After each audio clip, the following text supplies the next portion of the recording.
এই দুনিয়ার পুরো জীবনটা এটা হচ্ছে লালসাময় একটা জীবন, লোভ, মরিচিকা, মায়াজাল। এই মায়াজালে আমরা আটকে আছি, ফলে মৃত্যুর কথা আমরা ভুলে গিয়েছি। পাগলের মতো ছুটছি, আরো টাকা লাগবে, আরো খ্যাতি লাগবে, আরো যশ লাগবে, আরো দাপট লাগবে। আমার এত টাকা দিয়ে কি হবে? এত সম্পদ দিয়ে কি হবে? এত ব্যস্ততা দিয়ে কি হবে তোমার? স্টপ, থামুন, অনেক হয়েছে, আন্না, থামুন। Take a rest, take a breath and think about death. Think that you have to go back to your Lord. একটু বসেন না, একটু ভাবেন যে আমাকে চলে যেতে হবে, চলে যেতে হবে। এই কোলাহল, এই ব্যস্ততা, এগুলো থাকবে, থাকবো না আমি। সাইয়েদনা ওমর ফারুক বলেছেন, মুতু ক্বাবলা আন তামুতু, মরার আগে একবার মরো। হাসিবু ক্বাবলা আন তুহাসাবু আলাইকুম, তোমার হিসাব নেওয়ার আগে তুমি একবার নিজের হিসাবটা করো না। কাগজ বের করে একটু লিখো না কি কি ভালো কাজ করছিলা, যেগুলো দিয়ে নাজাতের ওসিলা হতে পারে। 1 2 3, আর কি কি আকাম কুকাম করছো দেখো না, লিখে দেখো তোমার অবস্থাটা কি। মরার আগে একবার মরো। মরার আগে খাটের মধ্যে শুয়ে শটান করে চোখ বন্ধ করে একবার মরার ভান করে দেখেন কেমন লাগে। চোখটা বন্ধ করেন আর ভাবেন আপনি নাই, কি কি হতে পারে ভাবেন। আপনার ছেলে মেয়েরা কান্না জুড়ে দিবে, আপনার প্রাণের স্ত্রী বিলাপ শুরু করে দিবে, বন্ধু বান্ধবের চিৎকার আর মাতম, স্থানীয় এলাকার মসজিদে ঘোষণা, অমুক এলাকার নিবাসী অমুক ভাই অমুকের ছেলে অমুক দুনিয়ায় নাই।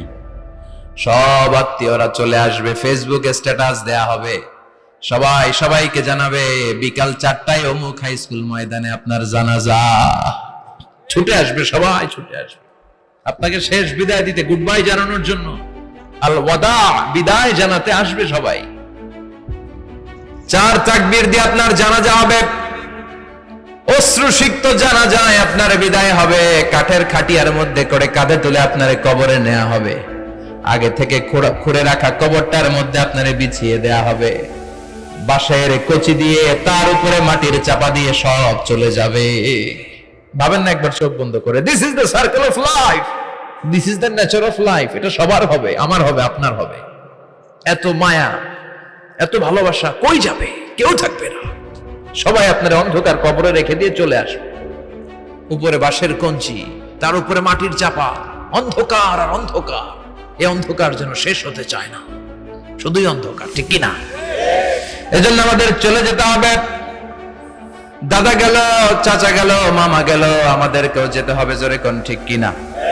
একদিন মাটির ভেতরে হবে ঘরে মন আমার, কেন বন্ধ দালান ঘর, প্রাণ পাখি উড়ে যাবে পিঞ্জর ছেড়ে।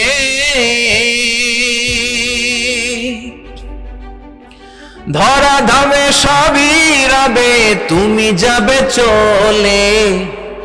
বন্ধু বান্ধব যত, মাতা পিতা যারা সুত, সবই হবে তোমার পরে। মন আমার কেন বন্ধ দালান ঘর, একদিন মাটির ভেতরে হবে ঘরে মন আমার, কেন বন্ধ দালান ঘর, ঠিক কিনা? সব করে থাকবে, চলে যেতে হবে আমাদেরকে। এজন্য আখিরাতের কথা যেন আমাদের স্মরণ হয়। বিষ্ণুই বলতেন, নাহাইতুকুম আন জিয়ারাতিল কুবুর, আমি তোমাদেরকে কবর জিয়ারত করতে আগে নিষেধ করতাম, কিন্তু এখন নিষেধাজ্ঞা প্রত্যাহার করে নিলাম। এখন সব সময় তোমরা কবরের সামনে যাবা আর জিয়ারত করবা। কবরস্থানে জানতো বড়ুয়া কৃষ্ণপুরের এই গ্রামের কবরস্থান আছে কোন দিকে? পূর্ব দিকে আছে, গোখরার জলের ওদিকে। যান আপনারা, একটু যাবেন, একটু গেলে আখিরাতের কথাটা স্মরণ হবে। ওখানে ছোট শিশুরা শুয়ে আছে, কিশোর যুবকরা আছে, আপনার মতো তাগড়া যুবক, মুরব্বীরা আছে। এরা এই এলাকায় থাকতো, এরা আকাশ থেকে নেমে আসে না, এই এলাকার সন্তান, আজ নাই। একটা সার্টেন পিরিয়ড শেষে আপনিও থাকবেন না। This is the nature of life, this is the circle of life. ছোট্ট শিশু হয়ে এসেছিলেন, শৈশব, কৈশোর, যৌবন, প্রৌঢ়ত্ব। আগে ছিলেন সিঙ্গেল, বিয়ে করে হয়ে গেলেন ডবল। এরপরে আল্লাহ আপনাকে একটা মেয়ে দিল, এরপরে মেয়েকে বিয়ে দিয়ে শ্বশুর হলেন, এরপরে ওই মেয়ের ঘরে সন্তান হতে নানা হলেন। আর কতদিন? অনেক দিন হলো তো, অনেক লম্বা সময় পেয়েছেন আপনি। থিঙ্ক অ্যাবাউট ডেথ, এবার যাওয়ার কথা ভাবেন, আখিরাতের সামানের কথা ভাবেন, ফিরে যেতে হবে। কি শক্তিশালী যুবক, বার্ধক্য চলে আসলে লাঠি ছাড়া চলতে পারে না। কুচকুচে কালো দাড়ি সাদা হয়ে যায়, দাড়ির শুভ্রতা, বয়সের ভার, রং ধরা যৌবন জং ধরে শেষ, ঠিক কিনা? This is the circle of life. যুবক ভাইরা, এটাই জীবন, চলে যেতে হবে, কেউ থাকতে পারবে না, ঠিক কিনা? এটা রিমাইন্ডার আল্লাহ এই সূরার ভেতরে দিয়েছেন যে তোমাদেরকে ফিরে যেতে হবে, এই লোভ লালসা ছেড়ে দাও। রব্বুল আলামিন বলেন, আলহাকুমুত তাকাসুরু হাত্তা যুরতুমুল মাকাবির। ও গোলাম, দুনিয়ার সম্পদ, লোভ লালসা তোদেরকে পাগল বানিয়ে দিয়েছে। এই লোভ পাগলামি কোনোদিন তোদের থামবে না যতদিন না তোরা কবরে ঢুকবি, ঠিক কিনা? কার কথা? আল্লাহ বললেন, দুনিয়ার সম্পদ আর লোভ আর মোহে তোমরা গাফেল হয়ে গিয়েছো। আখিরাতের কথা বেমালুম তোমরা ভুলে গিয়েছো, কিন্তু আখিরাতে তোমাদের যেতেই হবে, কবরের বাড়িতে তোমাদের ঢুকতেই হবে, ঠিক কিনা? যেতেই হবে, আমরা ভুলে যাই। আলহাকুমুত তাকাসুর, অতিরিক্ত পাওয়ার লোভ, বেশি বেশি খাওয়ার লোভ, বেশি বেশি জমানোর লোভ মানুষকে গাফেল বানিয়ে দিয়েছে। এটা মানুষের স্বভাব, আরো চাই আরো চাই, এই স্বভাবটা আছে না নাই? দেখবেন ছোট বাচ্চারা মসজিদের দোয়া অনুষ্ঠান শেষে জিলাপি দেয় না? বড় কৃষ্ণপুর কি দেয়? আগে বাতাসা দিত না, এখন কি দেয়? জিলাপি দেয়, মিষ্টি দেয়। তো মসজিদের 2-3 গেট থেকে যদি দেয়, ছোট বাচ্চারা দেখবেন এদিক দিয়ে কয়েকটা নিয়ে আবার ওই গেটে লাইন ধরে। ওর হাত হলো ছোট হাত, ওর হাত ভর্তি জিলাপি, আর নেওয়ার জায়গা না, এরপর আরেক জায়গায় লাইন ধরছে, আরো লাগবে, আরো লাগবে, এই আরো আরো আরো চাই। এই স্বভাবটাই মানুষকে কুড়ে কুড়ে শেষ করে দিয়েছে। এত লাগবে কেন তোমার? চাহিদার কোনো শেষ নাই, unlimited demand of human being. যার আছে বেশি তার চাই বেশি, যার সাইকেল আছে তার হোন্ডা চাই, হোন্ডা আছে তো প্রাইভেট কার চাই, প্রাইভেট কার আছে তো প্লেন চাই, প্লেন আছে তো হেলিকপ্টার চাই, হেলিকপ্টার আছে তো ওইটা চাই, ওইটা আছে তো সেটা চাই, ঠিক কিনা? এলাকার মেম্বার যে হয়েছে চেয়ারম্যান হতে চায়, আছে না নাই? চেয়ারম্যান সাহেব এমপি হতে চায়, আছে না নাই? এমপি সাহেব মন্ত্রী হতে চায়, আছে না নাই? মন্ত্রী সাহেব প্রধানমন্ত্রী হতে চায়, আছে না নাই? কিন্তু এই দেশে সুযোগ নাই।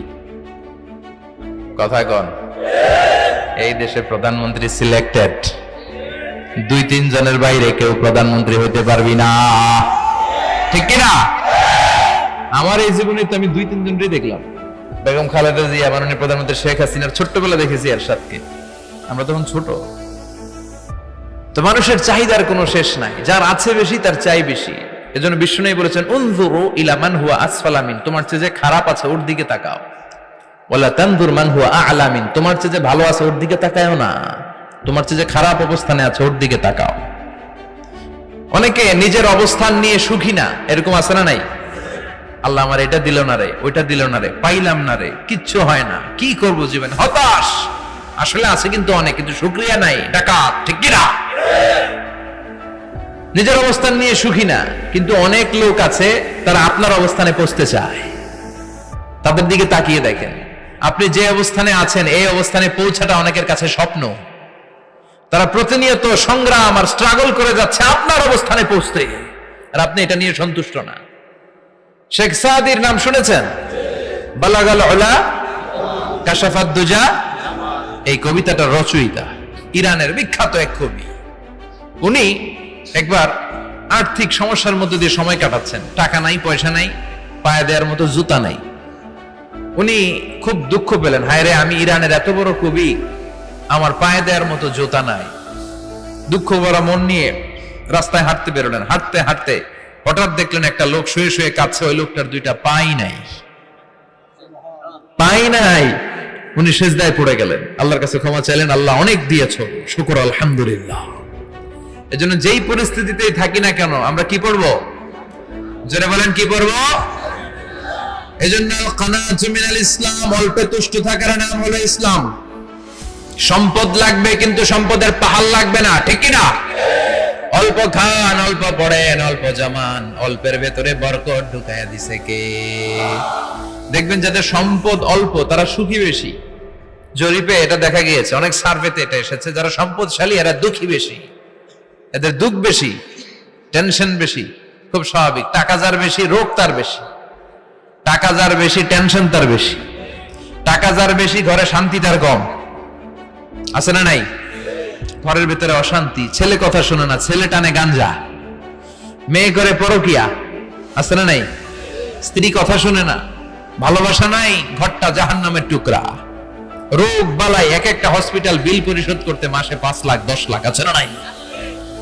কিছু খেতে পারে না, ডাক্তার একেবারে ডায়েট মেনু বেঁধে দিয়েছে। ডায়েট, ভেরি ডায়েট মেনু, এটা এটা এটা এটা কিছুই খাবেন না, শুধু গরু খাবেন না, খাসি খাবেন না, চিংড়ি খাবেন না, খালি ঘাস খাবেন।